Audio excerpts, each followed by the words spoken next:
og í dag ætlum við að tala skjáborð og við ætlum að tala aðeins skilaboðkerfi og við ætlum aðeins að fara í svona grunnvirkni heilsuþjóðfars. Hvað hvað? Hvernig komist þið inn í hlutina og hvað hlutin sem þið ætla að nota? Þetta verður ekki alveg sami kappaksturin og seinasta fundi, þá svolítið að kveikja áhugar og segja hvað hægt að gera. Nú í dag fyrir við kannski meiri leiðilegri kennslu. En þið getur svona spurt mig meira og stoppa mig ef þið viljið hafa einhverjar pælingar.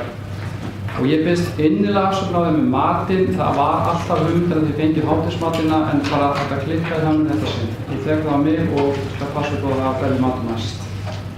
Ekki einu svona kaffi og ég lít mest til það sjálfur. Ok, hvernig hefur gengið að koma sér inn í þetta? Slakkið, við byrjum á því. Hvernig finnst ykkur það virka eða finnst ykkur það passa vel við verkefnið? Eitthvað sem ykkur finnst ekki virka í þessu? Ég kemst ekki inn í þetta. Kemst ekki inn í þetta? Ertu búin að skoða leiðbeiningarnar í stóðskjörðu? Ég kemst inn í þetta bara sem til að skoða þarna gegnum svo síðan sem við sendur okkur virknisafsökunum. Já. Kemst ekki fram með því.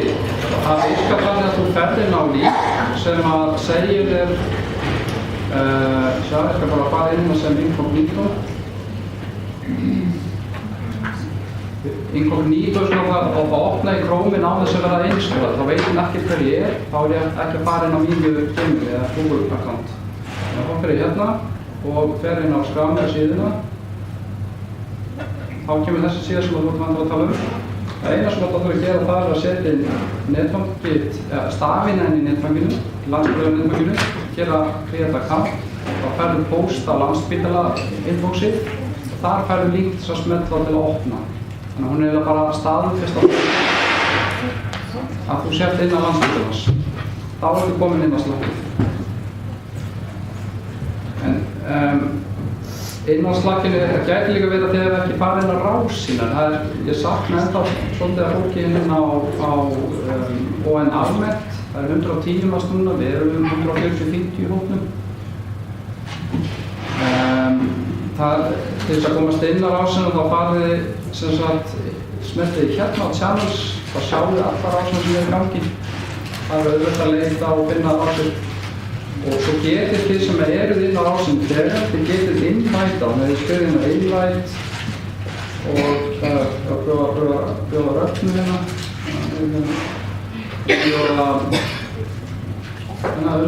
Og þeir eru svona, þá kemur hún inn á rásinu. Þannig að þið sem eru komin inn á rásinu. Hvað segir þau? Fer það bara á e-maili þannig að það verður ekki verið skráð inn á það? Þá fá þau e-mail eða ekki tengt, ef þau eru í slakkinu þá fá þau bara svona notification. Þannig getið ef þið sem sér rási og þið vitið það, þið getið alltaf stofna rási fyrir ykkar verkefni. Þú veit bara endilega hvetur þú að gera það. Þá er svona auðvitað að halda utan verkefni. Þið getið innmæta fólki inn á rásinur. Það er bara frítt fram að gera þetta eins og við viljum. Nú er þetta slakki en ekki skilaboðaskjóðuna. Þetta er slakki, já. Nákvæmlega, það er ekki því saman. Skilaboðaskjóðan virkir samt svolítið á hugmyndum úr slakkinu, en ekki sama kerfi, nei. Þetta er það sem kannski verður síðan Facebook for work, at work. Ok. Eitt sem þú vilja sjá kannski meira af að það er svo mörg og við þekkjumst ekki öll, að það væri gaman ef að fólk færi inn í profile og edit profile og lagaði nafnið sitt. Þannig að við sjáum fullt nafn og kannski mynd ef þið viljið. Það er svona auðvitað okkur aðeins að kynnast og þekkjast. Ef að þið getur alltaf gert notification á rás, ef að ég til dæmis vil láta alla rásina vita að sé eitthvað merkilegt í gangi, hér læt ég alla rásina að vita. Nú fáið þið öll notification í símleikur. Þetta er rosalega öflugt, við erum að nota þetta mjög sparlega, en vita að þetta er hægt inn að virka litlu rásum líka. Nú ætti að heyrast fullt af pípum minni svona. Kannski allir kurðir sem mjúta símann en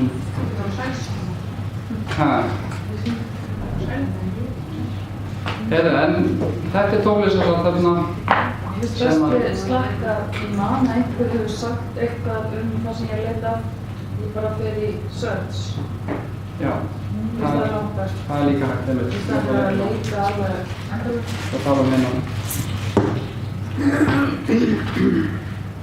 Ok, eitt sem er skilkala hægilegt slakk eða að setja myndir á rás, þurfum ekki að gera nema svona, fer inn á hægri músaklikk yfir, copy image, fer inn á when almennt, gerir Ctrl+V, paste, upload, myndin komin. Svona dæmi hvað er auðvelt að vinna með þetta. Hildur. Hver er það? Hildur? Já. Ok, hún er að fræg núna. Engar aðra spurningar slakki, nei. Svo það sem er helst að gerast í heilsugott þessa dagana, við erum að taka tímalínuna í gegn. Ég auglýstaði hérna rásunum daginn hérna. Tímalínan er svolítið kraðak eins og hún er í dag. Við viljum, og það er einhvern veginn sem hún bara búin að þróast það hratt, tínt inn á alls konar gupp inn á hann, ekki náðan við að láta grafíkina fylgja eftir. Nú ætlum við að setjast niður og ræða þessu upp á nýtt. Þannig ef þið hafið feedback, komment, hvernig þið viljið hafa tímalínan, þá er þetta tækifærið til þess að láta vita. Þetta er svona demo sem sýnir hvernig hann myndi geta virkað, sem að ég fer svo lætt fórritar hann að hafa. Þannig að hér er gott tækifærið til þess að móta tímalínan. Ég skildi ekki alveg með 30 dagar og ekki 30. Hvernig farið það á milli? Það er það sem ég skildi. Ég var eitthvað að fyrta í svona. Já, þetta er bara demo og þetta sýnir eiginlega ekki alvöruna, en hugmyndin er að við erum að reyna að stytta tíma sem tekur að hlaða tímalínan, það náður bara 30 daga og svo... Ég skildi bara hvernig ég átti að fara fram til baka, sko, til þess að fara aftur í gamla. Hvað séu þið? Ég skildi hvernig ég átti að fara fram til baka, til þess að fara aftur í gamla, sko. Nei, þú reynir bara velur 30 dagar til þess að sækja allt, svo ertu komin þangað. Það getur vel verið að hraðinn verði meiri í framtíðin en við náum bara í alla tímalínan í einu. Það gerðist rosalega flottur hlutur í það senstu viku, þá voru serverarnir teknir í gegn og ég veit ekki hvort að þeir tekið eftir það var talsverð hraðaukning á mörgum hlutum heilsuskapnum eftir það. Já, ég sé hérna að fólk kingar kolli. Þetta er forgangsatriði alltaf í heilsuskap, að hraðinn sé mikill. Ástæðan fyrir að heilsuskapnum er orðið hægund að ná, sérstaklega undir 2 er einfaldlega vegna þess að við erum að nota hana miklu meira. Við sjáum bara svona aukningu í notkun á skjáborðum og tímalínum svo framvegis. Við erum bara að reyna að halda í við þetta. Það er ekki þegar við nennum ekki að gera hraða, það bara við erum að reyna að ná. Hvað er að segja meira? Það er skilaboðkerfi, það er að koma skemmtileg virkni þannig að nú getur farið að taka fólk inn í heilsugönd. Þannig að þið getur bara að ef ég er inn á einhverju rás og ég vil láta rögnina vita að það er eitthvað sérstætt sem tengist henni, þá sker ég allt-merkið, skrifa nafni hennar og hún fær sérstök skilaboð. Það er alveg svo í slakkinu. Alveg svo við þekkjum á Facebook. Og annað er að við ætlum að bara gera meira, gera auðveldara að nota kennitölur inn á rásunum og þá er hugmyndin að í dag getið skrifað einn kennitölu yfir rás, býta enter, þá breytir kerfið henni í falin kassa. Þannig að það sér enginn á rásin hver kennitölan er, en hins að sjáðu að það er verið að vísa í einhvern sjúkling. Ef þið síðan smellið á boxið, þá opnast síða sjúklings og þið staðfestum leið meðferð að tengst. Þannig getur við kommuniserað sjúklingar yfir á opnu rásinar. Þetta er algjör breyting í skilaboðkerfinu. Þannig að nú getum við, ef við erum með röntgenrásina að þau vilja kalla einhver sjúkling upp í seti, þá getum við sett kenningum á rásina, við að frá ámyndunum sjáum að eitthvað erindi í gangi og smellum á þess að sjá hvaða sjúklingar eiga við. Og pælingin er að í næstu útgáfu þá getum við valið með þess að opna alla síðu sjúklings eða bara takmarka upplýsingar hvað er sjúklingur staddur, hvað heitir hann og kannski ekkert meira en það. Það er nóg fyrir svona samskiptin á spítalans. Og lyfjamálin þar eru þannig sennilega búið að finna lausn á skjáborði, svona skyndilausn á skjáborðinu, þannig að við getum bara að sjá flöggu lyfjafirma í skjáborðinu. Það er breytt öllu fyrir hjúkrunarfræðingana, að þau geta séð strax þegar komið rafræn lyfjafirma inn í skjáborðinu. Og þess vegna ætla ég að standa hana við og segja ykkur betur frá skjáborðinu. Þau eru kjarnin í heilsugat, einn af þessum kjarnamótum. Og þar vinnum við bæði með sjúklinga og við sjáum höfum líka yfirlit yfir sjúklinga. Það mín tilfinning, kannski er þetta ekki rétt hjá mér, en mér fundið svolítið að skjáborðin liggja svona dauð upp á deildum. Það er svo margt sem hægt að bæta í þau, en það er eins og þau eru bara að gera ekki neitt meira. Sumir eru 2-3 ára gömul og alveg komið tíma á uppfæri. Og það kannski kemur að því að það er svolítið hlutverk deildan að uppfæra sín skjáborð. Þetta er ekki eitthvað sem að hlut sér Deildan að sjá að uppfæra setja í nýjungar, eða taka uppfyldi sem eru gamlir. Og þið hafið alltaf aðgang gegnum hlut til þess að fara inn á borðin og breyta. Og þið sem ofanáldur náttúrulega eru sjálfkjörnir ritstjórar skjáborða, en fyrir suma deildir eru einhver sem að vinna við þetta, fyrir aðrar heldur sig bara fáir eða engin. Það var gjarnan leiðrættum ef ég segja þetta. Ég náttúrulega kannski tek svolítið mikið af því að vera að laga og breyta borðanum. Það er bara fólk einhvern veginn, það hefur ekki alveg tekið boltan, finnst þetta að flókið og gerir þetta sjálf og því ég er bara fljótað þessu flókið. Annars tíma sem ég sé fyrst og fremst að kenna skjáborðin á leigudeildum og göngudeildum. Það er mikill munur á skjáborði notanda og skjáborði deildar. Átt ykkur á muninn á þessum borðum. Skjáborð deildar er bara svona almenn borð á deildunum eins og þeir eru vön að sjá upp á stóru skjáin á samskiptaherbergjunum. Skjáborð notanda er það sem að skjáborð breytist í þegar notandi tekur það yfir. Það sýnir ykkur dæmi um það. Ég fer hérna á skjáborð taugadeildar.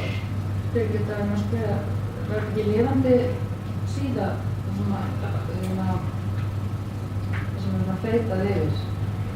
Jú, það er lifandi, jú. Ég bara fel nöfnum og kendur. Geturðu látið heilsugott að gera það? Þetta er gert í Chrome. Það er extension hérna sem ég bætt við í Chrome. Þannig að hún feli og þetta er frábært að gera vídeo. Ég skal sýna ykkur það í einhverjum tíma hvernig það er nokkuð svona tól sem ég ætla að sýna ykkur. Við stöðum að tala um það, ég satt bara 5 sekúndum það til svo flotti hlutir í Chrome sem að bæta að virkna. Eða til þess að taka skjámynd, þá er til eitt svona extension sem að leyfa ykkur að gera svona. Ég tek mynd, kom hérna hingað, get strax byrja að vinna með hana svona, blöðra hluti og svo er komið mynd til að setja inn í eitthvað skjál. Það er til vídeoupptökutæki inn í Chrome sem er svona. Nú þarf að leyfa aðganginn, en þannig ég ít á allt og allt og hún byrjar bara að taka upp það sem ég er að gera á skjánum. Það hjálpa mig gríðarlega að gera kennslumynd. Ég mun sýna ykkur þetta ekkert. Þetta ástæðan fyrir að ég bendi á Chrome er orðið svo öflugt tól að ég hvet ykkur einhvern að nota handfrekar Internet Explorer. Explorer er orðin 10 ára gamall og með sem Microsoft segir við erum hægt að styðja. Það er ekki rétt skilað að maður opnar heilsugott úr sögu þá hefur maður í Internet Explorer. Já. Þannig að þess vegna er náttúrulega að þeirra Chrome miklu hraðara. Það er náttúrulega heila málið. Það er það sem ég hef hvart fólk til þess að gera, allan að prófa, er að opna heilsugott inn í Chrome. Þið takk eftir í hérna, ég er ekki með söguskeilnar utan. Ég er bara með heilsugott hérna inn í. Og til þess að gera þetta,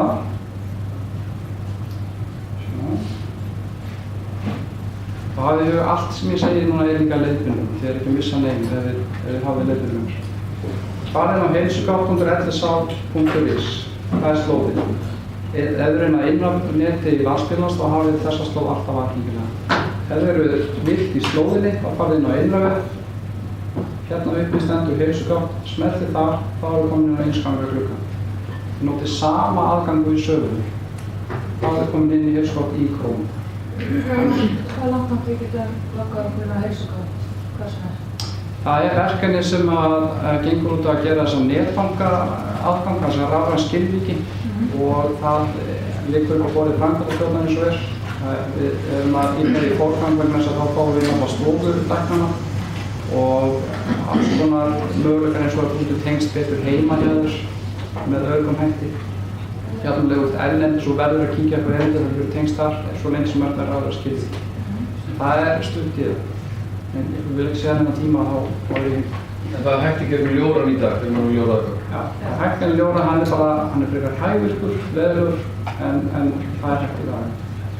Nú, það er fullt af ástæðum fyrir að það er gott að nota heimskott í brásenum, til dæmis að fá þið mikið skjápláss, allt skjáin núna. Og þið hafið hraðvirkari heilsugaf, þið hafið færri villur af því að þið ekki nota Explorer. Þið getið notað tappa til þess að vinna samtímis í öðrum hlutum. Þið sjáu eins og ég er með slakki hérna við hliðina á, hérna er með Google Docs-skjal og heilsugáttuna hérna. Það er svo þægilegt vinnuumhverfi. Maður svo fljótlega að skipta á milli. Það eina sem kannski er smá fólki finnst óþægilegt er að þau þurfa að opna sögu og setja skrifin kenningunar á. Þetta er lausn á því.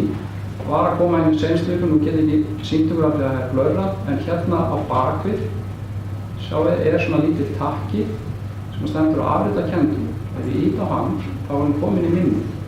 Þá getur ég skipta yfir í sögu, ít á Ctrl og Tab og þá er búin að opna sjúklingin þar. Ég er eldsnöggur að skipta á milli sjúklinga. Það er kannski önnur ástæða fyrir því að það getur gott að nota heilsugáttuna svona, að þá vinnið alltaf með einn sjúkling í einu. Það hefur gerst svolítið að fólk er að vinna með 2 sjúklinga þegar þeir eru með sögu og heilsugátt blanda saman. Ég meina, spurningu kemur, er þetta búið til einhvers konar extension í Chrome að tala við söguna? Ef við breyti í Chrome, skipum söguna í Chrome, þá gerist það í söguna og öðru? Það er verkefni í gangi sem að gengur út að opna einhvers konar yfirskjel úr sögunni. Þannig að það er verið að leysa það aðeins öðruvísi hægt. Hitt er það ef ég er að vinna í sögunni og það hópra kennitöluna og þeir yfir í Chrome, teistana og það er að fara tilbaka og taka bandstrykið út. Já, það var alveg, ég held að það verið að laga það í þessu útgáfu. Nú vil ég gert svona. Þannig, þetta er svona. Það á hann að skilja þetta. Ég kann það að sína. Sko, ég fann hann. En það er farið. Og það nota benni, það er svolítið sniðugt því að það var spurt um það hérna á heilsugáttarásinni. Þetta er rásin sem að forritararnir vakta. Hérna farin alls konar erindi og oft lífræðisspjall og daginn komið með þessi fyrirspurn. Er þetta að einhver sem var að vinna rannsókn og var að slá inn 100 svona kendur á dag og hann spurði að geti ekki lagað þetta með bandstrykið. Daginn eftir var búið að laga. En það er samt fyrir því að var að setja einn í hópkjámar á það, á dagtökinni. Já. Það er enda bandstryk, þannig að það er aftan af nýjuna, sko. Ég skil. Við skulum laga það. Ég get lofið að ef þú setur á rásina þá verður að koma í lag á morgun. Já. Ég er samt með fyrirspurn, sko, af því að það hefur komið mjög oft núna ítrykkað að við setjum inn upplýsingar sem eiga að koma inn á leguskjálfurðið, en það breytast ekki í samræmi við og það er oft bara að fara ekkert inn allan daginn. Nýjar meldingar eða einhverja breytingar sem á að gera í minnismiðlunni, það kemur það bara ekki inn. Þannig að þegar þú ferð inn á þínu skjálfari, annar tölvu og eða þú veist, þú ferð inn á legudeildarskjálfari og vilt að upplýsingar birtist, það birtist ekki. Og ég veit ekki alveg hvað það er að setjast niður og skoða með þér. Ég veit ekki áttur við þér. Þetta er hljómar sem einhver vill að það skoða. Getur verið að þú sést ekki með valda meldingarnar á öðru fór borðinu? Jú. Það velur það í alveg stundum? Jú, það koma alveg, sko. Ég sé að meldingar. Já. Þannig að ef ég fer í eina ákveðna tölvu, þá get ég lagað það, þá kemur ekkert mál. En ef ég er ykkur starf annars staðar átt að breyta því, þá kemur það ekkert endilega. Og ég er samt búin að haka úr hérna birta bara mínuskjálfur. Ég var statturinn að eitthvað sýningu hvernig við tökum yfir skjálfur. Það sem að ég núna fer inn á taugaskjálfurið. Takk eftir að hérna upp í botninu er ég ekki með stillingar. Hérna er bara eitthvað svona blað. Það er vegna þess að ég er að horfa skjálfurinn nákvæmlega svo taugadeildin settað upp. Ef ég núna vil taka það yfir til þess að breyta, ég vil setja inn meiri virkni, ég vil setja inn S-barið eða ég vil setja inn svona memo-nót. Ég vil breyta uppsynningu, ég vil minnka letri, taka litum eða eitthvað. Þá þarf ég að taka það yfir. Það sem ég geri þá er að ég bý til afrit af taugadeildarskjálfurinu og eigna mér þeirra borð en get breytt núna öllu eins og ég vil án þess að snerta taugadeildarborðið sjálft. Ég vinn ennþá með sömu gögn, sagði nú vantar stillingarnar. Þetta er rosalega mikilvægt atriði til þess að geta bara að vinna með skjálfurinn og köstum sér það. Deildirnar geta alltaf breytt sínum borðum í gegnum þennan umsjónar aðila sem þið eru núna, en þær notenurna geta ekki breytt. Og þetta er líkilega að ég get fara að vinna meira með skjálfurinn á minni tölvu. Og þegar eins og ég vinn á bráðnótinu, þá er ég oftast með skjálfurinn á tölvunni, hoppa þar á milli síðu sjúklings og skjálfors og svo fer ég sögur til að skrifa nótur. Og þið ættu endilega að kenna fólkinu ykkar deild hvernig þetta er gerst. þá opnast hlutir eins og að skráði í S-færið, að geta breytt fyrirmælum beint úr skjápur, að geta gert beinir beint úr skjápur. Ég get núna að opna röntgenbeinina beint hérðan. Þetta opnar svo marga möguleika. Og það það sem að kalla skjálborð notanda. Það kemur verkefni í vinnslu sem heitir mín skjálborð sem að mun svolítið taka yfir þennan hluta. Þá verðum við bara með aðskilin skjálborð deilda og svo alveg sérstakt skjálborð sem að notendur vinna með. Og þá það ekki endilega háð hvaða sjúklingar á deild. Þetta getum tekið inn alls konar sjúklingarlista.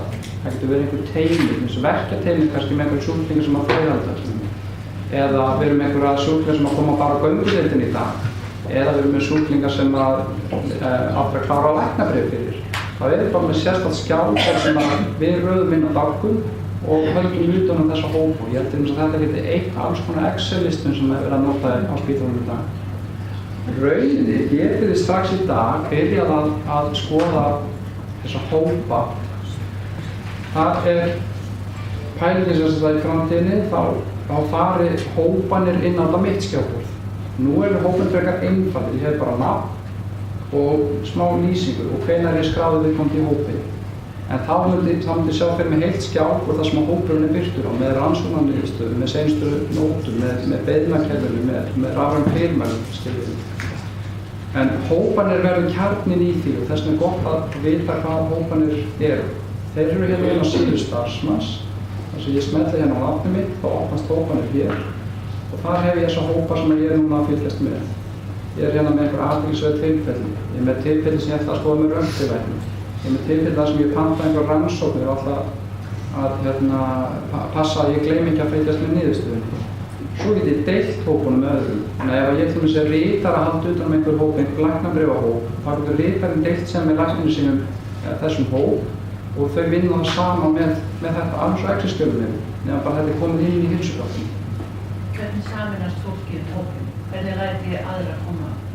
Þú velur, þess að þú gerir að deila hóp með starfsmönnum, svo bara velur svona hver á að fá að sjá hópinn. Og nú getur Jómann sett inn á hópinn líka, þannig að við vinnum saman með hópinn. Hafið bara í huga að við ætlum að vinna talsvert meira með hópana á næstu mánuðum. Þetta er svo mikilvæg módul, þetta er svolítið frumstætt eins og en við ætlum að bæta við. Þannig að allar pælingar frá ykkur skipta máli fyrir hópana. Sérðu það fyrir þér að ef ákveðinn hópur er í meðferð yfir langan tíma, hann geti verið þarna? Já. Segjum að sé koma markaferðir á göngudeild yfir svo langan tíma? Ég held sem kjörið fyrir hópana mynd. Ef það er einhver hópur af sjúklingum sem búið að fylgjast með, vill passa að missa ekki út úr eftirliti, þá er þetta fínt fyrir það. Og verður einhver flöggunarmöguleika, þannig að ef viðkomandi mætir ekki á tíma sem við það, eða einhver rannsókn komin út frá þeim gildi eða? Já, ég myndi sjá fyrir mig að það kemur meira inn á þetta mitt skjálborð. Þá byggjum við virkni kringu það. Það til þess að verða virkja regluvélina hún á skjálborðið. Og þá reglur náttúrulega fylgist með öllum parametrum, það getur séð hver mætti ekki, hver er mættur. En þetta er bara svona kjarninn í að hafa listan á svona. Það getur haft eitthvað svona takk, til þess að við erum að hópa í læknabréfi, við deilum svona lækni sem að vinna listan með þeim. Þá getur hann ekki búið til að hann getur hakað við þess að hann er búið með. Ekki hópunum, nei. En það kemur í þetta mitt skjálborð. Þá getur við nota flöggin sem er á skjálborð og deilda. Þá getur við nota þau á sama háttinn á mínu skjálborð. En Davíð, við erum notað þetta í svona halvt ári á 42 bandaspíklarinn. Við erum með to-do-lista, þá setjum við erum á teymisfundi, þá setjum við eitthvað svona inn á to-do-listan. Þá bara vinir stafir við og ef ég er búinn að gera það sem ég á að gera, þá bara hendi ég út af listan. Já, einmitt. Þannig að það er meira hægt að nota það þannig og það er bara, ef viðkomandi klára þá viðkomandi læknabréf eða hvað það er, þá tekur hann bara af listan. Þá er það bara hans ábyrgð. Það er ekki að gera það svolítið svoleiðis. Þessi virkni er möguleg, við erum búin að gera það svolítið núna. Þetta er ekki alveg svona flott að þú sjáur að það sé búið að haka, þú segir bara búið að enda þessu. En bara þegar við vitið af hópunum og byrjið að skoða, þá kemur þetta sem í framtíðinni. Nú, sem sagt, ég ætla að taka yfir taugaborðið. Ég ætla samt að nota bráðaborðið, það er það sem ég vinn alltaf með sjálfur hversdagslega.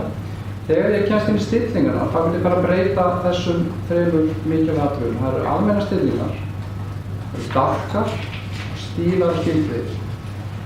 Þetta er fyrir útlitið, þetta er fyrir letustar, fyrir litaval og hvort það sé feitletur og svo framvegis. Svo getið alltaf skipta milli stílana sem nota hérna ef við hafa risaskjáborð, þá gerir ég svona. En ég vil ekki, þannig ég vel frekar hérna meðskjáborð. Ég er búinn að forstilla skilið, hvaða stíl til ykkar. Ok, svo eru afmyndstillingarnar og þetta er leiðbyrnbúning. Ég mun bara svæfa ykkur yfir þetta. En grunninn þá er það að stilla hvað er byrgt fyrir ofan og neðan skjáborðið. Hvernig, hvort að þið þurfa að færa músina yfir til þess að sjá myndasúkling. Það er svona eitt og annað sem getur verið gagnlegt. Það sem kannski skiptir mest máli er að kveikja á því að hafa allan á borðinu á bráðunum er svo mikið súklingum og það er fljótur að villast hana. Þá er það að hafa þessa svörtu línu sjálfur sem að fylgir músinni. Það er svona eitt dæmi það sem ég hef gefið inn í almenni stillingu. Og það er líka þessi hérna, hans til að breyta darka. Þegar kveikja á því, þá getur þið fara að breyta hvernig breytin er. Þetta veist mörgum það er. Ef að þið gerir eitthvað rugl, einhver mistök, þá bara uppfastið þið. Og það breytir einhver máli, þið bara breytir ykkar skjáborð. Þið ekki að skemma neitt fyrir neinum. Þannig að þið getið fyrkt aðeins og viljið í þessu. Ef þið viljið hætta við að vera með svona yfirtekið skjáborð, þá takið burt, takið hérna og þá er skjáborðið aftur orðið eins og deildin setur öll. Og þarna kemur að einu mikilvægu atriði að, hann er vitað svona það, skoða eftir því.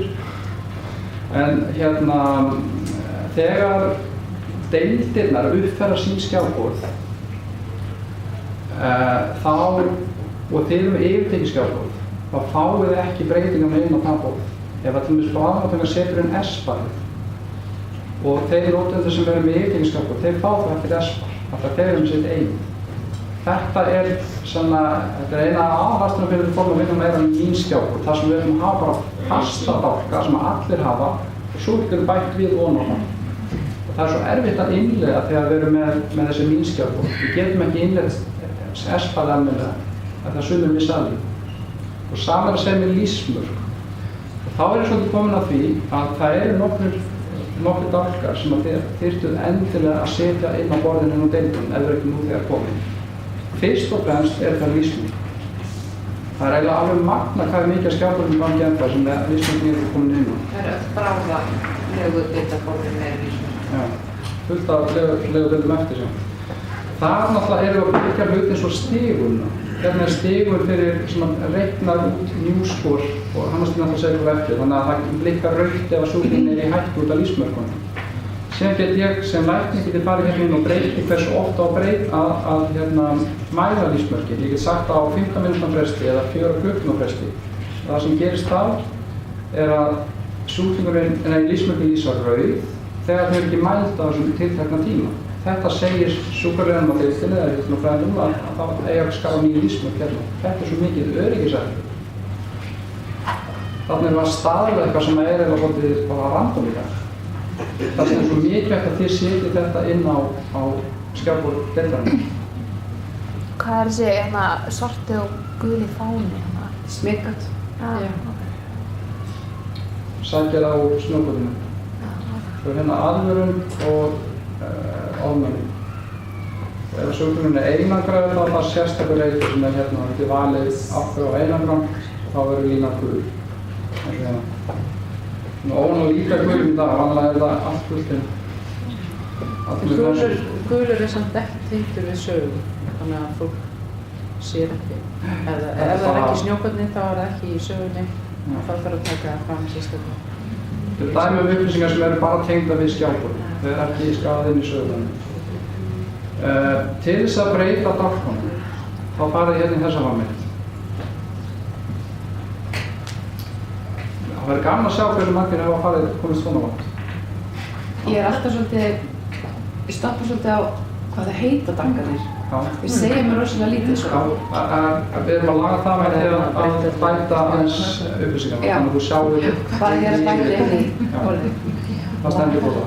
Það sem ég er að sýna ykkur hérna er að þetta er skjáborðið mitt eins og er núna. Skjáborð sem ég tók yfir frá bráðunum það ekki svona út. Hérna er staðsetning sjúklings, hérna er forgangsröðun, hérna er sjúklingaheitið, hérna er ofnæmis, kubburinn, beiðninnar, frjáls fyrirmæli, rafræn fyrirmæli og svo framvegis. Þannig að ef ég vil taka út hreyfinguna, ég hef ekkert að gera hana lengur, þá dreg ég hana svona út á sjó. Svo get ég vistað. Þá myndi ég opna skjápa sem án hreyfingardagsins. Svo vil ég bæta við úr Orbit-kerfinu, að lita þennan Orbit. Hvaða aðgerðir skráða fyrir sjúkling. Ég vil hafa það hérna, vistað það. Þá er sáttvarkur komin inn hérna eftir smástund. Þannig að þið getið breytt uppsetningun á skjápunum. Þið getið reynsað út allt eða út, og það spara sjúklingin. Er þetta þitt skjá? Af því að við notum ekki skjápar ennþá, allavega. Þannig að er þetta þitt vöku? Já, vöku þetta. Já. Er þetta þitt skjápar eða skjápar bildar? Þið eru með skjápar og vökunni. Já, við erum ekki með það samt uppi. En það er í borð samt. Já. Þetta er rauninni, ef ég lokka mig hérna á inkognito, skal ég fara verði inn hérna sem skjáparnöðunni á framtökunni. Þá er þetta að uppgangna bók. Þetta er ekki. Það er líkt og sömu gögn en öðru uppsetning. Og fyrir hvert ár er líka hægt að breyta smáatriðum eða stillingum dagsins. Þú getur breytt í hversu stór er dagkurinn, hversu mikið pláss á hann að taka í borðinu. Þú getur breytt í hvernig til dæmis nafnsjúkling sem sett fram með sniðmákunum. Þannig að ég vil ekki sjá fullt nafnsjúkling sem það tekur svo mikið pláss. Ég vil sjá bara still, nafn og aldur. Sumir vil sjá fæðingar ár, sumir vil sjá fulla fæðingardagsningu, það er ekkert. En ég vil sjá aldur. Þá ger ég það með því að velja prósentu N, prósentu A. Og hérna eru kóðanir sem ég get notað til að breyta framsetningu. Sama hátt er gert fyrir starfsmenn. Ég vil að ábyrgur sérfræðingur sé bara með uppástæðina.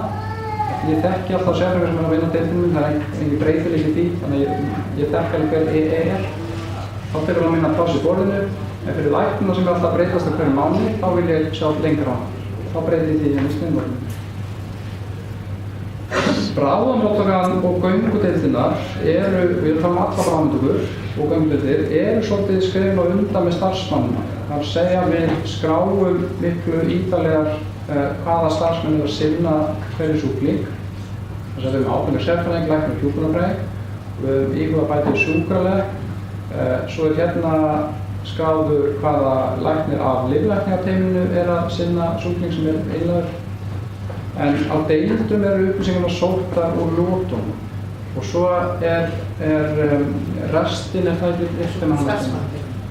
Úr starfsmannakerfinu, já. Já, eða þá að fólk er skráða. Ég held að það sé oftast bara handskráðir í starfsmannakerfinu. Já, eða handskráðir. Því að það er svo mikið af villum í starfsmannakerfinu og koma löng nöfn og tekur svo íla mikið pláss. En þetta er eitthvað sem við þurfum að huga að, vegna þess að hindi seinsta fundi þá sjáum við fyrir okkur að teymin verður miklu meira notuð í gegnum heilsuskapina. Við viljum nota skilabóra sem er eitt teymi, þannig að teymin hafa sama þó þess ekki saman heldur. Lykilnaði það gangi upp og við vitum hverjir að sinna sjúklingum. Þess vegna þurfum við að fara að skoða svolítið betur þessa starfsmannareiti að skrá betur hver heldur utan sjúklingum á hverjum tíma og það verður raunverulega lagað uppfært við vaktaskipti. Annars getum við ekki að fara almennilega út í þessa teymisspjöldu. Nú, annar dálkur sem að ég sé er lítið í notkun, allt og lítið, það er ESPAR-dálkurinn. Og ESPAR-ið þekki náttúrulega það sem að heilsuskapurinn gerði er að taka ESPAR-skráningun og gera hana möguleg gegnum skjáport. Og hugmyndin fættist þegar við sáum að hjartadeildinni. Það var alltaf að vera að vinna á svona Excel-skjal eða Word-skjal sem að hélt utan ESPAR fyrir næsta sjúkling. Og í staðinn fengum við þetta bara inn í heilsuskapina. Núna er SEAR uppfært af hverjum einasta lækni sem að heitir sjúkling. Það er uppfært reglulega. Ef það er ekki gert með óreglulega þá lýsir það rautt eða appelsínugult. Hérna er ekki uppfært í 44 tíma. Meðan flestir aðrir eru uppfærið hérna reglulega og ESPAR fylgir sjúkling upp á deildir. Þannig að þegar þessi hérna fer upp á skurðdeild, þá sjá skurðlæknir og allir starfsmenn skurðdeildar ESPAR frá framleiðslunni. Þetta einfaldar rapportinn okkar. Þetta tryggir meira öryggi við flutning sjúklinga milli deilda. Þið getið tekið upp strax á morgun eða viljið. Þau bara setja nespatálkinn, segja fólkinu ekki frá því að það sé til og byrjum að byrja að nota. Það kannum spara deildinni að síma þegar auðvitað stærð. Og það, ef ég sýnir núna, þá fara ég inn í dálkana. Hérna er espari hjá mér, segjum við að sé hérna einhvers staðar. Hérna er sjórinn af dálkunum sem er mögulegur. Ég dreg það inn, hingað, vista, það er komið. Það er ekki flóknar þetta. En á skjáborði deilda þá getið þið bara að skoða esparið. Þið getið ekki skráðið. Þess vegna þarf fólki að taka yfir skjáborðið og þá hefur aðgangið þess að skrifa líka í esparið. En það er þetta konsept með að vinna með skjáborðið á vinnustöðinu, ekki bara á stóðskjáborðinu. Það er sína aftur hvernig þú yfirtókst skjáborðið. Já, ég ætla bara að vísa í leiðbindina. Þetta er sýnt allt þar með mjög góðum myndum. Bara svo sem geiða. Það er svo knallt í. Það er önnur spurning líka. Það er samt hægt að skrá inn lífsmörk á deilsverð hérna skjáborðinu og þú bara, þá þegar þú beðin að vista, þá kemur það upp að þú fyrir að logga þig inn á þínu eigin, þannig að það kemur. Það er undantekning. Ég held að það sé ekki neinum öðrum sem að skammir þetta. Það er bara þess að einfalda vinnuleg. Líka í fyrirmælum. Hvað segir þið? Og fyrirmælum. Í fyrirmælum? Já, ok. Það er gott. Það er til svona sem heitir minnispunktur, persónulegur minnispunktur og hann virkar þannig að þetta er minn persónulegur minnispunktur að þegar ég fer hérna þá oftast textareitur það getur skrifað hvað sem er. Ég getur skrifað eitthvað sem að ég myndi aldrei láta út um mér og deildin myndi að það sé þetta einhvern annan en ég. Það er fínt fyrir mig þegar ég kannski þarf bara eitt orð til þess að muna langa sjúkrasögu fyrir sjúklinginn. Ég get skrifað þarna to-do-valdi. Ef ég til þess að mæta vaktina, ég tek við 30 sjúklingum, ég ætla að muna að gera listi fyrir hennar. Okay. Og ég ætla að muna að gera, ég þarf að ómskoða hennar áður en fyrir á næstu vakt. Eitthvað svoleiðis. Og þá lýsir það, náttúrulega er þetta blörrað þannig að þið sjáu ekki eins vel, en það lýsir upp hérna í reikningum. Þá sé ég strax á vaktinni hvar er einhver aðrir sem ég þarf að sinna, hvar ég má ekki gleyma. Þetta er svona to-do-listinu. Þetta getur allir stað sem er sett inn þegar við erum að taka yfir skjáborðið. Þeir einir geta bara sinna? Hæ? Þeir einir geta bara sinna? Já. Þannig að þetta er munur og framvindan og persónulegur munur? Já, framvindan er sameiginlegt, allir lesa það og þetta er persónulega. Þetta var svolítið byrjunin af esparinu. Byrjum alltaf að gera svona skáð þannig svona stiklur, svo bara tókum við þetta alveg yfir esparinu. En eftir stendur svona to-do-listi. En ef að sjúklingurinn heim, þá dettur þetta bara út, eða? Þetta fer, já, eins og allir aðrir reitir, þá lokast þetta þegar lotu er lokað. Það er kannski mikilvægt að átta sig á því að það eru 15 mismunandi textareitir, það eru alls konar flöggunarreitir og þeir vistast bara í konunni. Þegar sjúklingurinn fer á deild eða fylgist á aðra deild, þá hreinsar þessar upplýsingar. Þetta er ekki sjúkrarskrárupplýsingar, við megum ekki skrá inn eitthvað smá fyrir sjúkrarskrárna. Þetta er bara svona hluti til aðstöður. Þess vegna skarast ekki upplýsingar. Þannig að ef einn sjúklingur mætir á göngudeild, er með sama textareit og er einhvers á bráðamóttöku, þá ægir ekki upplýsingar á hann að sjást. Nema ef svo óhefnilega vil til að hann er akkurat inn á göngudeild þegar hann kom á bráðamóttökuna. Þannig að þið nota textareitina, flöggin og allt það eins og þið viljið. Ég bara hvet ykkur til þess að gera. Eftir senasta fund kom fullt af pælingum og hugmyndum hvernig þetta bæta við virknið, eins og að nota flöggin til þess að tákna að það sé væntanleg konsúl. Setið bara í dálk sem heitir flagg og þegar ég ítt á það þá verður það rautt, væntanleg konsúl er kominn, þá er það grænt og málið dögt. Þannig séu fyrir eins og fyrir röntgen að láta vita hvaða sjúkdómur á að koma. Já. Og nú er þetta allt í talstöð. Það er einn möguleiki. Og þú veist þessa ákom með nál, þennan litanál og í þessum fötum eða helst úrfötunum, hvað skilur? Sko, ég held að það sé ekki einfaldasta leiðin sem gera það, það eru svona lítið eins og þú segir, það þarf að passa nál og ofnæmi og svoleiðis, en í grunninn ætti að vera þetta flagga. Það er gert um þess að gera þremur, það er eitt svona stöðuflagg, að leiðin í röntgen, komin á röntgen og svo núlasta.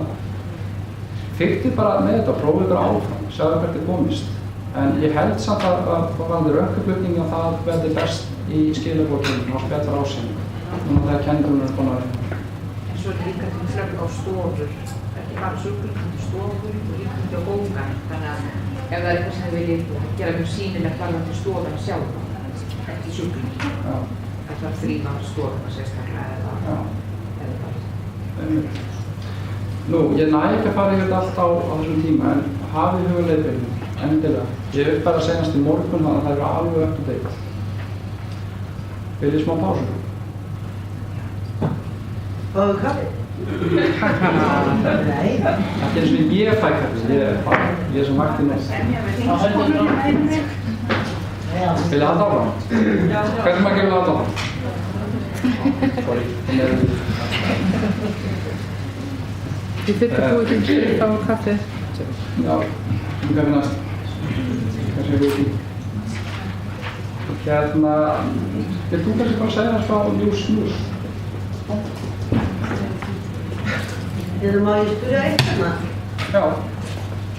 Sko, þetta skjáborð í hausgáttinu og svo skjáborðið í sögunni, helst það í hendu, þú veist, upp á uppfærslu, maður er að setja upp sitt skjáborð. Já. Það getur, þú eftir að horfa nákvæmlega saman borðið. Eða bara inn í sögunni þá eftir með það í Infinite Explorer. Já, en þetta er ekki einhverju breytingar á skjáborðinu mínu í sögunni, þá flýst það í hausgáttinu. Já, vinnum við sögungum. Og uppfærslan, ef ég er búin að gera mitt skjáborð og kemur fyrir nýja uppfærsla, og kannum að það er komið uppfærsla í morgun eða eitthvað. Já. Það er þá alltaf að ýta á þetta til þess að uppfæra það. Nei, það er nefnilega gallin við þessi yfirteknu skjáborð. Þú missir henni af uppfærslunni. En þetta er ekki Ég þarf þá að uppfæra. Þú þyrftir eiginlega bara að vita hvaða dálk þú vart að bæta við. Svo ef við hefðum bætt við espern á bráðmóttökunni, þú þurft að gera líka á þínu borði. Það kemur ekki sjálfur inn á þínu.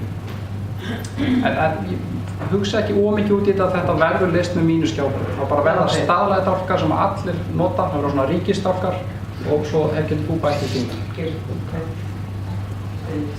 Ég ætla að fá að segja ykkur frá stigum sjúklinga. Það er svona eiginlega nýjasti kubburinn sem er að fara inn á skjáborðin. Og þetta eru töluverðar breytingar sem hafa verið gerðar bæði á sögunni og heilsugáttinni og skjáborðinni til þess að gera þessa birtingu mögulega. Þið hafið kannski tekið eftir því að þetta er nú þegar komið inn í söguna ef þeir eru að fylla inn lífsmörk sögumegin. Þannig að nú er það komið að meta meðvitundarástand sjúklinga og það var það eina sem var sett inn í söguna og síðan kemur niðurstöðutal. Það vil tekið eftir þessu. Já. En þetta er líka komið heilsugáttamegin, þannig að þið geti metið öll lífsmörkin heilsugáttamegin og bæði í sögunni og í heilsugáttin fyrir í skráningagluggunum þá birtist stigunum. Það birtist hvort sjúklingur sé í lítilli áhættu með stig frá 0 og upp í 3 og í miðlungsáhættu frá 4 stigum upp í 6 stig og svo yfir 7 og yfir að þá er hann í mikil áhættu. Þessi dálkur er, það er það sem ég ætla líka að segja, við erum ekki byrjuð að innleiða þetta en þetta er komið í öll kerfin og við sjáum það að fólk er farið að nota þetta en það eru villur, bæði heilsugáttamegin og sögumegin og við förum ekki að innleiða þetta fyrir en að því kemur.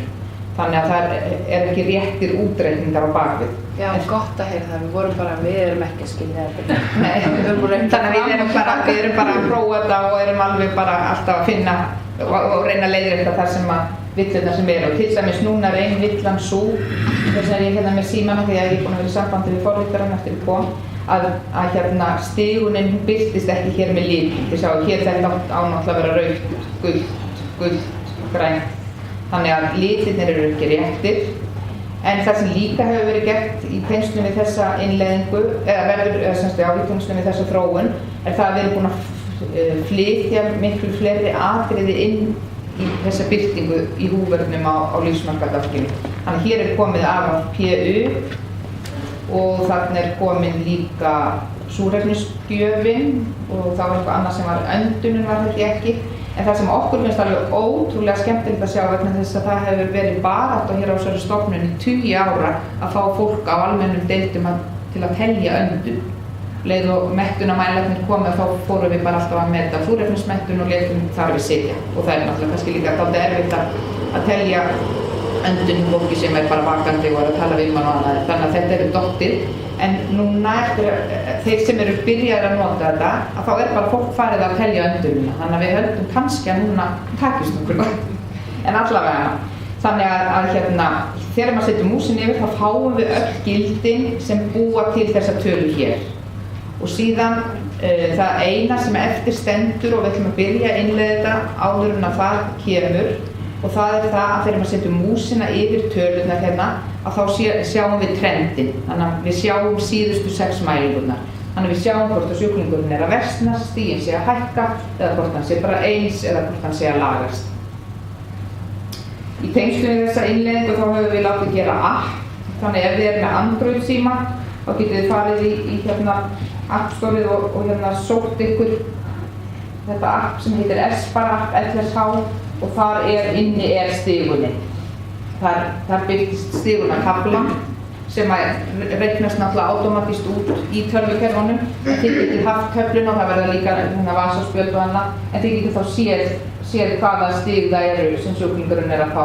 Og það líka í tengslum þessi innleiðingu við búin að teikna upp og aðlaga stigvaxandi eftirlit og viðbrögð hjúkrunarfræðinga og lækna á Landspítalanum hvernig við eigum að bregðast við versnandi tölu á sjúklingnum. Þannig að ef sjúklingurinn er á gulu þá að auka eftirlitið sem eins og kveðið á og hjúkrunarfræðingur á að gera þetta og læknir á að gera þetta.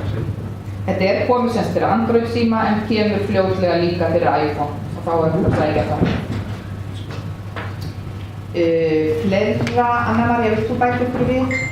Og ég segja þeim, Royal College of Physicians þróaði þetta mælitæki og þetta er skylt mælitæki sem við þekkjum hérna á spítalanum sem var notað í tengslum við gátútkollin og heitir Muse en það var semst tekin ákvörðun það þegar við fórum að þróa til í rafrænt umhverfi af því að í Muse-inu er bara verið að meta verið að meta þvagútskilnað tímadírusu sem ekki verið að gera svo mikið á legudeildum þannig að Muse mælitækið til þess að auka líkur á því að það tengist einhver stigum að þá var tekin ákvörðun að fara yfir þetta Muse.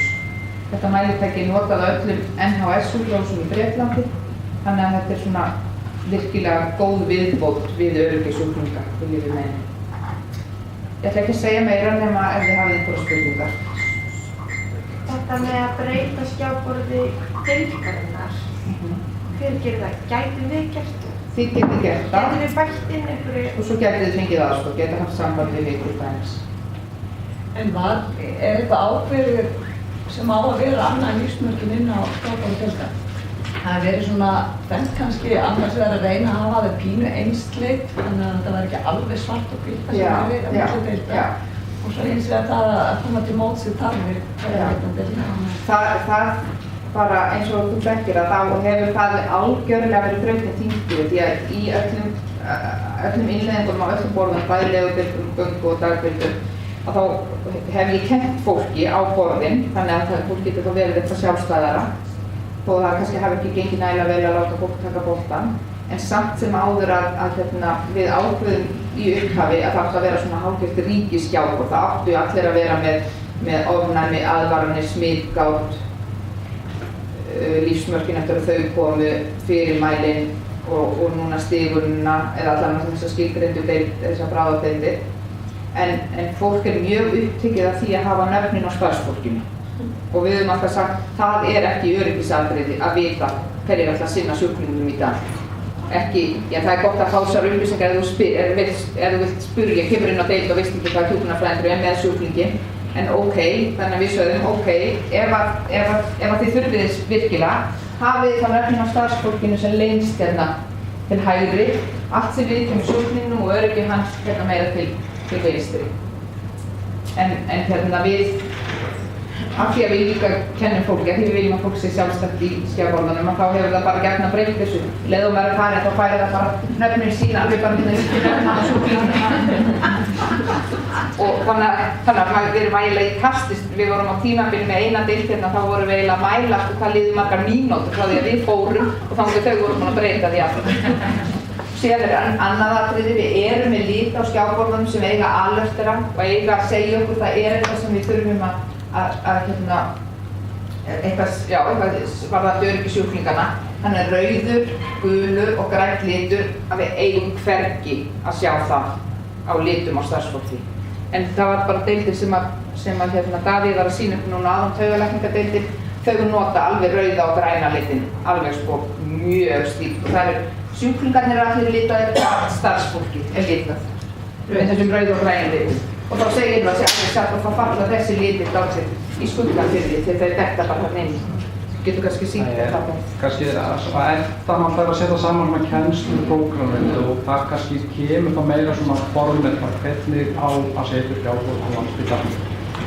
Bara þess að þau verður svolítið kúrikalast að fengja að gera það svona mikið. Ég bara sett stendur til þetta. Og þegar við tala um svo rauðliti þá veit við að eitt af algengasta umfjöllunarefni rafræn fyrirmæli að það svo mikið rauði sem á ekki vera rautt. Bara svo við vitum að við erum vel með við viljum laga og það stendur til bóta. Og það byggir að miklu leyti á því að við þurfum að eyða fyrirmæli sem við gefum fram í tíma. Þannig að ef ég byggi blóðpröfubeiðni sem að gerast í fyrirmælið, þá hún rauð alveg fram til fyrirmælið. Það er alltaf óeðlilegt. Hún á ekki að vera rauð fyrir klukkan 8 þegar á að byrja að taka. Og þetta stendur til bóta.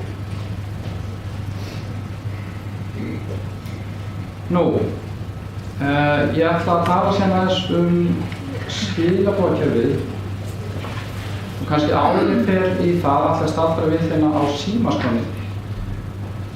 Símaskráin byrjaði sem síða inn á bráð.is, það sem gerðum á bráðmyndurinni. Allir gengum með svona plast símaskrá og við fundum út að það væri svo þægilegt að gera bara set á einni síðu. Þannig að við byggum til bráð.is, það var til símaskrá bráðdeildar. Alls konar númer yfir legudeildir, vaktstjóra og svo framvegis, þótti mjög hentugt. Síðan fóru fólk út í hús að biðja að fólk geti fengið svona svipaða síðu líka. Endanum var til þessi allsherjar símaskrá og upplýsingasíða. Og hún birt hérna inn í Heilsugrátt, alltaf aðgengileg í þessum takka. Þetta eitthvað sem átt að vaxa mikið á næstu mánuði. Og nú verð ég aðeins að fara yfir á bráð.is þar sem verkefnið fættist. Hér meira up-to-date á símaskránni. Fyrsta lagi, símanúmer og tenglar settir saman. Þannig að ég sé hérna símanúmer og líka tengla hérna niður þess að uppleitið handbækur. Ég get alltaf leitað, þannig að ef ég ætla að finna eitthvað sem tengist barna, þá gerir ég svona. Finn ég strax hérna, ráðgjafarsýning fyrir barna, vakt sérfræðings á barna. Ef einhver brotameð fyrir barna. Hún fann 13 allir eins og sagði hérna. Ég nota leitavélina líka til að leita til þessi sérlyfjaskrá. Ég hefði gerað hérna að leita metaprolól, ferði hérna vel sérlyfjaskrá og það er komið beint yngra. Það er fullt af flýtilegum til að leita í hérna, meðal annars ICD-kóðar, símaskrá Landspítalans og ef þið hafa einhverja gagnrýni sem vil bæta við, þá bara gefur það í snarnast. Akkur er í innri skráðan. Skráðan. Við erum með bráðan líka. Já, ég spyr líka. Er þetta tengt netvæðs og ekki hinni? Já, allar upplýsingar sem voru netvæðs við konum á fyrir. Já, það streymist á milli. Skal útskæða fyrir mig. Ég fór þessa símaskrá og svo dæli upplýsingarna öðru fóru inn á Heilsugrátt. Það er bara þegar að foreldrarnir hafa ekki haft tíma til að gera símaskrá þá tók ég það mér. Þannig að í framtíðinni verður þetta innlimað inn í Heilsugrátt alveg komplett. En hugmyndin að Þetta ekki netvæðs? Þetta ekki símaskrá Landspítalans? Jú, algjörlega. Líka? Já. Það til númer sem eru hérna öðru fundin í netvæðs. Og við erum að búa til ritstjóra fyrir öll númer þannig að það verður viðhaldið sennilega betur í netvæðskránni. Ég get alveg treyst á það. Og ef þið viljið bara þessar símanúmer, þá köllum þau samskipti, þá veljið takkan samskipti að sjá þið bara símanúmer. Ef þið bara þessar upplýsingar, þá veljið það. Takk eftir og nú ég bara að horfa á það sem er fyrir allan Landspítalann. Segjum svo að ég vil sjá að bráðmyndagur vil hafa sína tengla á sínúmer. Þá dreg ég hana inn hérna, bæti við bráðmyndagunni, þá koma þessi grænlinduatrið. Þá koma fullt af atriðum hérna sérhæfða brótameðferð og einhver innlagnir á grá svæð og svona sem að almennt fólk á Landspítalanum hefur engan áhuga á, en við á bráðmyndagunni notum hversdagslega. Þetta getur hver einasta deildum að búið til. Hérna er bráðmóttaka, heila taugaskólaendingar, inngjaldadeildur og svo framvegis og hugmyndin er þá að hver deild eða starfseining heldur utan sína símaskrá. Ef það er einhver atriði frá deildinni sem að skipta alla spítalann máli, þá er þetta að deila því upp á master símaskráni. Þannig verður til einn allsherjar símaskrá og upplýsingasíða fyrir allan spítalann. Og þið vitið hvernig það að við erum að finna upplýsingar eins og gæðahandbækur eða verkferð og annað inn á innra vef spítalans. Þetta mun leysa það komplett. Þannig verður hægt að leita og finna strax inn í heilsugæslunni. Hvert er þú að senda símanum sem alltaf inn í? Ég er að koma sér á gæðadeild og Önnu Maríu, þannig að má ekki senda þig. Ég er bara með aðgang að gæðadeildinni, þannig að ég get ekkert breytt neina öðru. Það sem ég er að gera er að ég er búin að byrja að skiptaborðum og útnefna ritstjóra fyrir mastersímanum. En ég vil líka hver deild útnefni sinn ritstjóra. Þetta er spurning að setja öll þessi númer sem við erum í spjöldunum og deildunum inn í þetta. Og það sé aðgengilegt og það. Ég sé að ganga út af 10 tíma. Nei, það er bara, það er engin beðum að hvað það er. Getur við gert þetta sjálf? Getur við sett númerinn nú þegar? Já. Þannig að...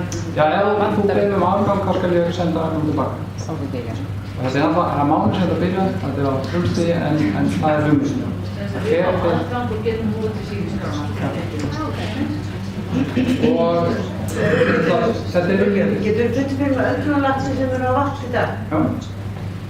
Nei, nú er þetta við að fletta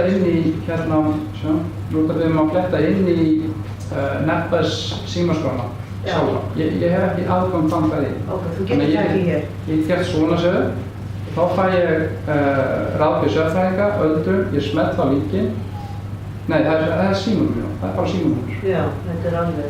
En ef það er vakt, eins og það er vakt hérna aðstæða deildarlækna á öldrun og smelt ég hérna, þá fæ ég símanúmerið, sem getur smelt hérna ef ég senda SMS á viðkomandi vakt. Og fyrir almennu vaktinnar hérna, eins og, hvað er það, hérna bæklun til dæmis, ef ég smelt hérna bæklun, þá fer hún inn á gömlu nettaskrána. Ok. Þetta er gláð svona stöðum. Ég get ekki vilt hann að skilja beint í skjáflunum, þetta er bara, nei beint í hérna símaskránu, þetta er bara með lík. Ég prófaði að fara í morguninn á næstu ykkur nýtna, teimi, þetta hafa verið. Og það var frá 2016. Linkurinn þá, Já. þessi hérna. Nei, það var melding og nýtna, græstan EA, skræður.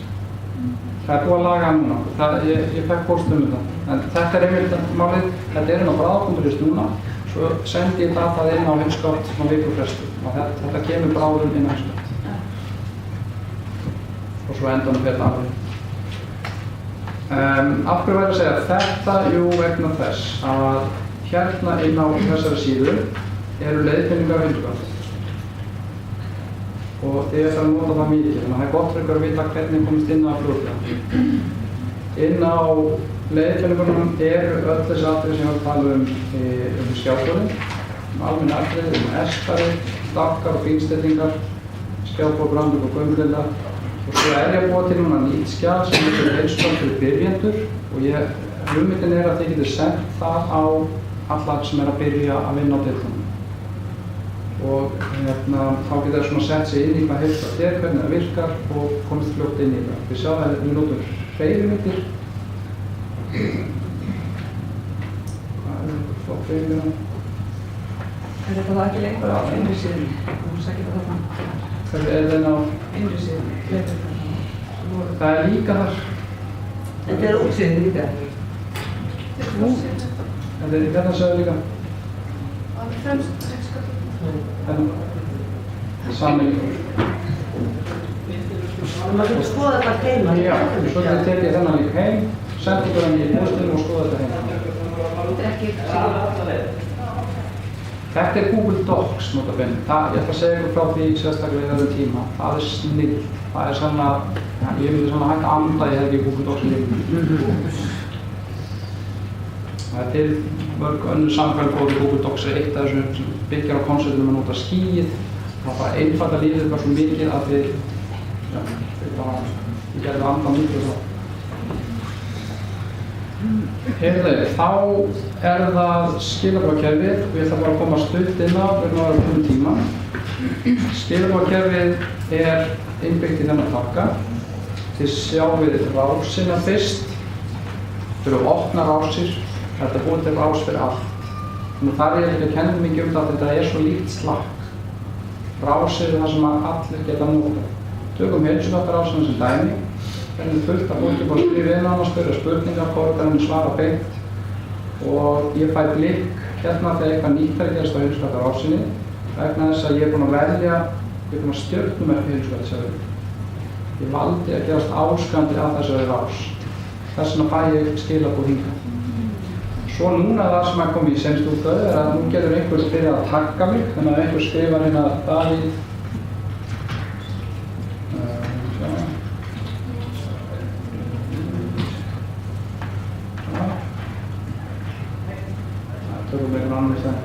Nú fær hann skilaboð nú fær hann svona flagg í sitt. Ég þarf ekki það, en nú er það komið inn í heilsuhótt. Þessi fær hann hvað? Nú fær hann flagg í sitt skilaboð. Það var einhver að minnast á hann inn á rásinni heilsuhótt. Hann fær með þess að link í sitt skilaboð, þannig að hann getur smerkt á linkinn og opna hann á rásinu fyrir heilsuhótt. Hvernig færðu þetta blikk að það ekki í skilaboð? Það kemur bara þegar ég fæ annarkvort svona notification inn á rás, einhver að minnast á minn á rás, eða ég fæ engaskilaboð. Eins og hérna er einn sem heitir heilsuhótt Eik, þetta er einn af fóruðurinn, hann var að senda mér prívat skilaboð. Og það er þetta mikilvægt atriði að það er annars vegar rásið í skilaboðkerfi og hins vegar prívat.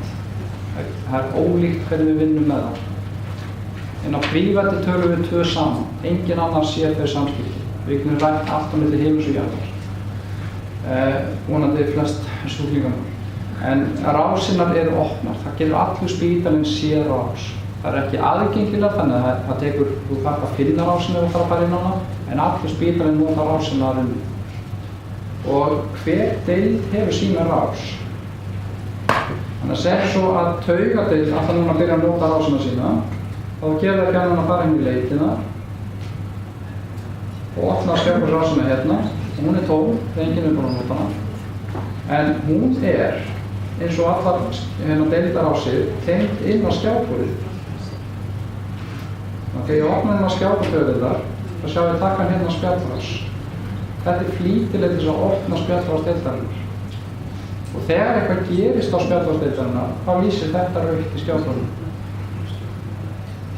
Þarna fer að myndast hólið til þess að hafa samskipti milli deilda og láta þjónustunar í húsinu kommunisera við deildirnar. Ef að röntgenni hefði spjallrás, þá getum við rauninni, ég gerði þess vegna í dag fyrir að það röntgen sé með eina rás, það var ekki mikið náttúrulega. Ég er án röntgeninn. Það er allan eitthvað en röntgen. Þú setjið inn prófunarsúlingin hérna, sjá hvað það virkið inn á. Ít á enter. Já, sjáðu gula gósið. Þið sjáu ekki kendruna, þið sjáu ekki nafnið, það veit enginn hverju sjúklingur er. Fyrir en ég smelti á nafnið, þá opnast inn á prófunarsjúklingurinn. Þar með staðfesti ég meðferð tengst, þar með öryggi tryggt. Þetta er byrjunin á einhver sem ég held að muni breyta miklu inn á spítalans, ef getur gert það. Og ég vona að þið hjálpa okkur við það. Má við að byrja? Hvað segir þau? Má við byrja? Já, endilega. Deildin. Já. Hún er lokuð bara á þá sem eru vinnandi deildinni. Nei, þetta er ekki opið rás. En þú veist, það er enginn annar að fylgja smerinn nema deildin. Hvernig getur maður maður er mörgum gælsum, hvernig getur maður virkað að það komið það til? Hver stýrir því? Já, góð spurning. Þá getur maður sér að fylgja spilum með taugadeildinni sem var inn á hana. Og stjörnumerkja.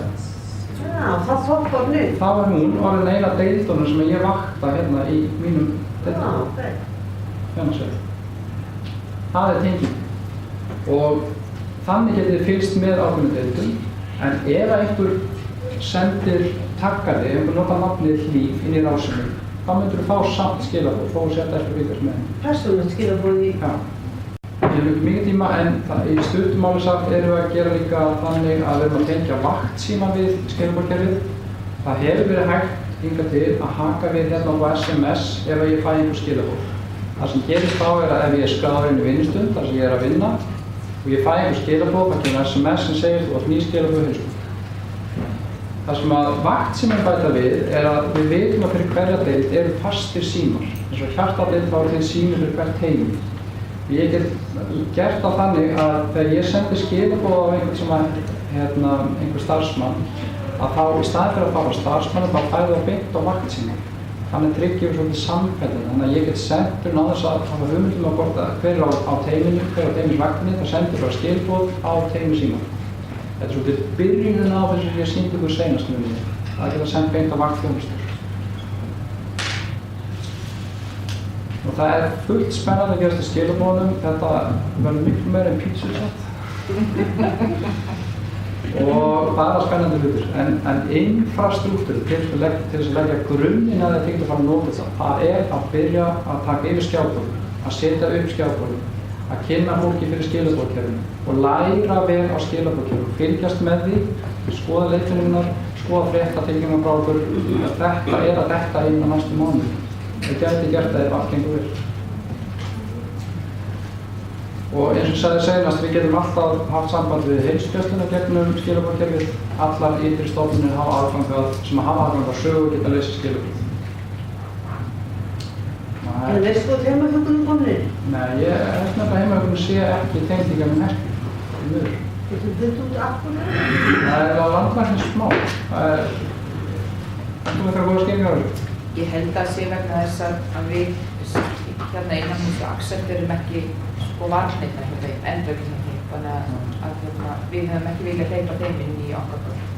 En það er bara Reykjavík sögum, það er Reykjavík, heimahjúkrun annars staðar. En það er samt búið að vera að vinna í þessu, ég hef ekkert verið að fylgjast með þessu máli, þetta var alltaf ástæðan fyrir því að það var að þeir sátu eftir. En þið haft samlöfu, ritara, hjúkrunarfræðing og lækni heilsugæslunnar hvar sem er. Hvort að þeir síðan fylgjast með skilaboðum er annan mál. Það getur ekki lofað og garantera. En eftir sem þetta breiðist meira út og fólk átti að sjá því hvernig notkunin er, þá gerist það alltaf meira og meira. Og endan mun vinnuhól síðan tryggja viðtöku. Þegar ég get sett inn á tilbaka á upplýsingasíðan, tengla til dæmis út á landi, við höfum verið að safna saman til dæmis hjúkrunarfræðingurum í heimahjúkrun hér og þar, sem tekist heilsugæslun hér og þar, símanúmer á Tryggingastofnun og SÍ, sem maður sé ekki alltaf bara með hinum skjólstæðingarna á þjónustöðinni. Við getum verið að safna hverju sem það er.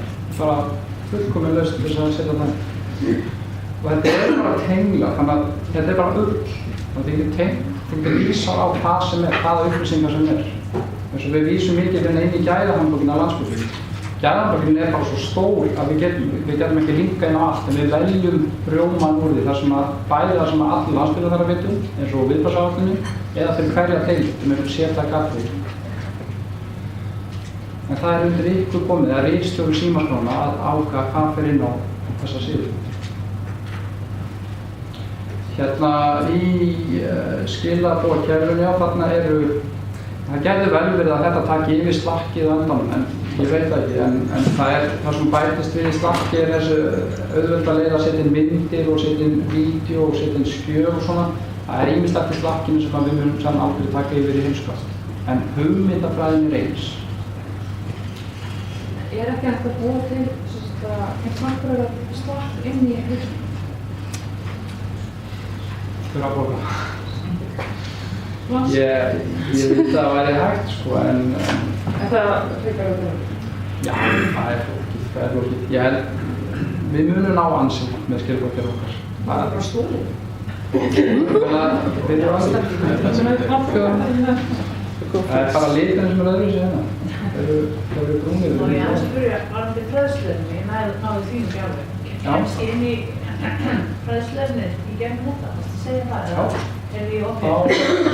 Þá myndi ég til dæmis velja hérna sem er svona. Verði heilsugæslu leiðbeiningar hérna, smellir á það, þá opnast leiðbeiningar gluggi. Ég var að minna fræðslefni sko sem spítalinn er með. Já, ef það er einhvers staðar aðgengilegt þá er ekki mál að bæta við nefnir. Já, maður verður þá að velja það, komum við það. Já. Það er svolítið það sem að gæðadeild þarf að stýra að hvaða efni fer inn á símaskrána. Það er engin takmörk á því. Bara við erum að markmið hérna að gera það aðgengilegt og hvað svo fer inn það, ég ætla ekki að vita um því, bara tól.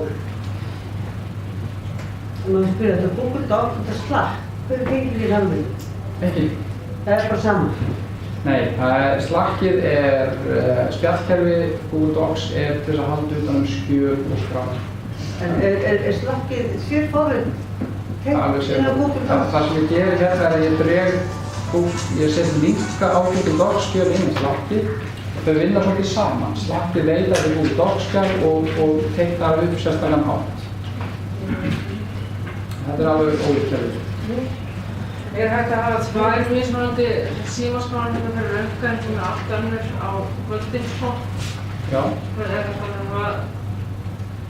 Það eins og hérna farið yfir myndir sem mikið notað hefur, þá það þannig að þú smellir alls það sem flagg, sérðu, sem svona appelsínugult flagg, þá smellir á það og þá færðu meiri upplýsingar. Þá stendur við síðan að geislafræðingar á bakkinu. Þá bara endilega takkið þér þetta yfir og lagið þetta. Það einn þjómið. Það getur við hinn treystir þetta sé alltaf up to date símaskráin. Herðu, 10 mínútur eftir. En það svo önnur, eins og við bara miklum hérna, en svo ef einhver á hringbraut, þá myndum við vilja að það færi niður á... Já, herðu, ég gleymdi að sýna það. Við sumnúmer eru sérstök fyrir hús, þannig að þetta allt númer fyrir forsvöld.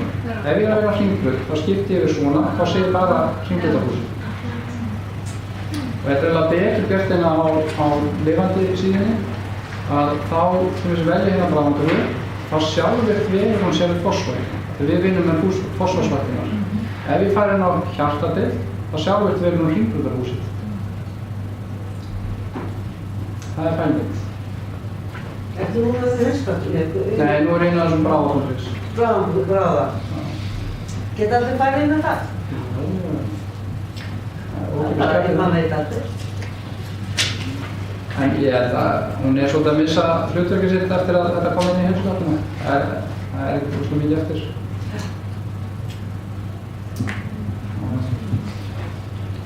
Krítískar spurningar, skemmtilegar spurningar, pælingar, vilja við gerum þetta eitthvað öðruvísi.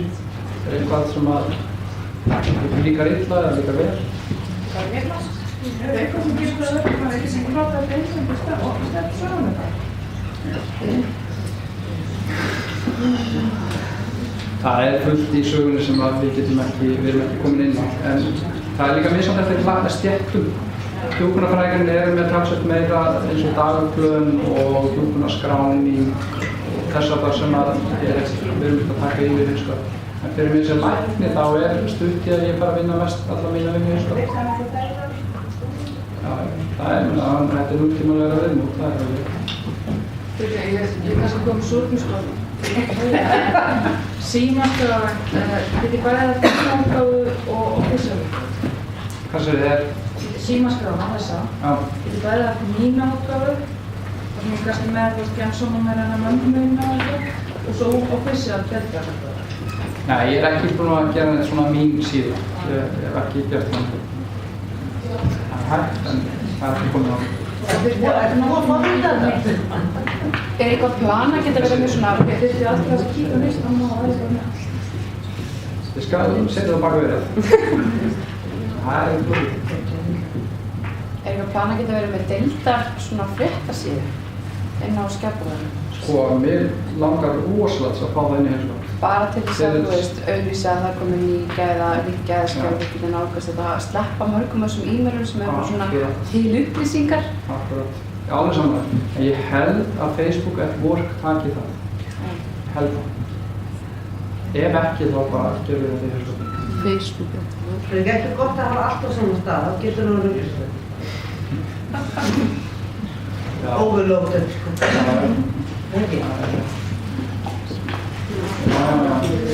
Svo er næsti fundur auðvitað í stóðskjölinu og bara verið duglega að nota spjallið, nota slakkið, spura spurninga, ekki vera feiminn. Takk fyrir.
Ég hef ekki mikið tíma en í stuttum máli sagt erum við að gera líka þannig að við erum að tengja vaktsíma við skilaboðkerfið.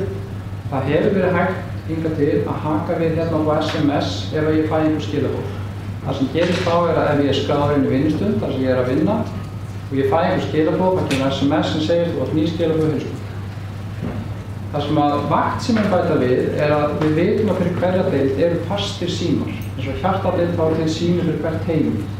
Ég get gert það þannig að þegar ég sendi skilaboð á einhvern sem einhver starfsmann, að þá í staðinn fyrir að fara á starfsmann þá fæði það beint á vaktsímann. Þannig tryggjum við svolítið samfellu. Þannig að ég get sendur náðins að hafa hugmyndum að hvort að hver á teiminu, hver á teimisvaktinni, það sendur bara skilaboð á teimisímann. Þetta er svolítið byrjunin á þessu sem ég sýndi ykkur seinast með mér. Það geta sendt beint á vaktþjónustur. Og það er fullt spennandi að gerast í skilaboðunum. Þetta verður miklu meira en pítsusett. Og það er spennandi hlutir. En infrastruktúr til þess að leggja grunninn að þetta geta fara að nota þetta. Það er að byrja að taka yfir skjáborðið, að setja upp skjáborðið, að kynna fólki fyrir skilaboðkerfinu og læra vel á skilaboðkerfinu, fylgjast með því, skoða leikfinninnar, skoða fréttatilkynningar frá okkur. Þetta er að detta inn á næstu mánuði. Það gæti gert það ef allt gengur vel. Og eins og ég sagði seinast, við getum alltaf haft samband við heilsugæsluna gegnum skilaboðkerfið. Allar ytri stofnanir sem hafa aðgang að sögu geta lesið skilaboð. En veistu hvað heimahjúkrun komnir? Nei, ég held með að heimahjúkrun sé ekki tengd í gegnum herkjum. Getur þið fundið út af hverju? Það er að landlæknismál.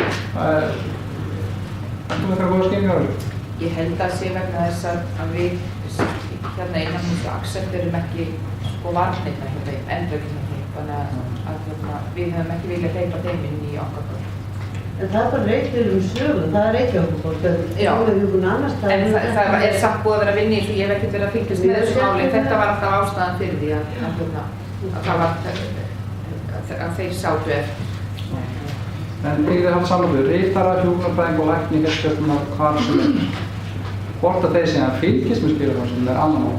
Það getum við ekki lofað og garantera. En eftir sem þetta breiðist meira út og fólk átt að sjá því hvernig notkunin er, þá gerist það alltaf meira og meira. Og endan mun vinnuhól síðan tryggja viðtöku. Þegar ég sett inn á baka á upplýsingasíðan, sínhæðir, tengla til dæmis út á landi, við höfum verið að safna saman til dæmis hjúkrunarfræðingum í heimahjúkrun hér og þar, heilsugæslun hér og þar, símanúmer á Tryggingastofnun og SÍ, sem maður sé ekki alltaf bara með hinum skjólstæðingarna á þjónustöðinni. Við getum verið að safna hverju sem það er.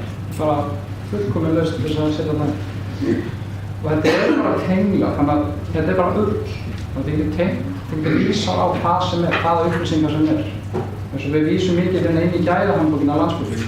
Gæðahandbókina er bara svo stór að við getum ekki linka inn á allt, en við veljum rjóman úr því þar sem að bæði það sem að allir landsbyggðar þarf að vita, eins og viðbragðsáætluninni, eða fyrir hverja deild, með sértæk atriði. En það er undir ykkur komið, það er ritstjóri símaskrána að ákveða hvað fer inn á þessa síðu. Hérna í skilaboðkerfinu, þarna það gæti vel verið að þetta taki yfir slakkið á endanum, en ég veit það ekki, en það sem bætist við í slakki er þessu auðvelda leið að setja inn myndir og setja inn vídeo og setja inn skjöl og svona. Það er ýmislegt í slakkinu sem við munum saman aldrei taka yfir í heimskast, en hugmyndafræðin er eins. Er ekki hægt að búa til smartfræða slakk inn í heimskast? Fyrir að borga. Ég veit að það væri hægt sko, en það frekar að það? Já, það er flókið. Ég held, við munum ná ansinn með skilaboðkerfi okkar. Það er bara stólið. Við erum ansinn. Það er bara liturinn sem er öðruvísi hérna. Það eru brúnir. Og ég aðeins að spyrja, varandi fræðslefni, ég náði þínu fjárveg. Kemst inn í fræðslefni í gegnum þetta, það segja það, eða er því opið? Þá myndi ég til dæmis velja hérna sem er svona, verið heilsugæslu leiðbeiningar hérna, smellið á það, þá opnast leiðbeiningar gluggi Ég var að minna fræðslefni sko sem spítalinn með. Já, ég meina, ef það er einhvers staðar aðgengilegt þá er ekki mál að bæta við með því. Já, maður verður þá að velja það, þannig við það. Já. Það er svolítið það sem að gæðadeild það þarf að stýra að hvað efni fer inn á símaskrána. Það er engin takmörk á því. Bara við erum að markmið hérna að gera það aðgengilegt og hvað svo fer inn það, ég ætla ekki að skipta með því. Það er bara tól. Maður spyrir þetta Google Docs, þetta er Slack. Hver tengir við alveg? Ekki. Það er bara saman. Nei, Slackið er spjallkerfi, Google Docs er til að halda utan skjöl og skráð. En er Slackið sérforrið? Það sem ég gerir hérna er að ég set linka á Google Docs skjöl inn í Slackið og þau vinna svolítið saman. Slackið leitar til Google Docs skjöl og teiknar upp sérstakann hátt. Þetta er alveg ólíkt kerfi. Er hægt að hafa tvær mismunandi símaskránar hérna fyrir röntga en hún er allt önnur á kvöldin sko? Já. Hvað er það þannig að Það er eins og hérna færið við myndir sem er mikið notað hefur. Þá er það þannig að þú smelt alls það sem er flagg sjöðu. Það er svona appelsínugult flagg. Þá smeltur á það og þá færðu meiri upplýsingar. Þá stendur við síðan að geislafræðingar á baktímanum. Þá bara endilega takkið þér þetta yfir og lagið það. Það er enn þjómið. Það getur við hinn treystir þetta sé alltaf up to date símaskrána. Herðu, 10 mínútur eftir. En það er svo önnur bara mittnúmer hérna, 845, en svo ef einhver er á hringbraut, þá myndum við vilja að það færi niður á... Já, herðu, ég gleymdi að segja það. Við sögnúmer eru sérstök fyrir hús, þannig að þetta er allt númer fyrir forsögur. Ef ég er að vera á hringbraut, þá skipti ég við svona, þá sé ég bara hringbrautahúsið. Og þetta er alveg betur gert en á lifandi síðunni. Að þá, sem við velja hérna bráðangur, þá sjálfvirkt vegur hún sér fósfórin. Þegar við vinnum með fósfórsvaktinnar. Ef ég fær hérna á hjartadeild, þá sjálfvirkt vegur hún hringbrautahúsið. Það er fælmið. Ertu núna með hausskattunni? Nei, nú er einu af þessum bráðafólks. Bráða. Geta allir farið inn með það? Það er ekki maður veit allir. En ég held að hún er svolítið að missa hlutverkið sitt eftir að þetta kom inn í heimsóknina. Það er ekki svo mikið eftir.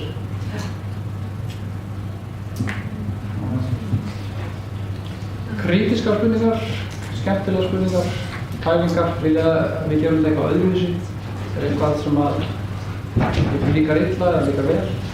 Það er mest. Er eitthvað sem getur það öll, það er ekki sem klátt að þetta sem er okkur stefn svona með það. Það er fullt í sögunni sem við erum ekki komin inn á, en það er líka misjafnt eftir stéttum.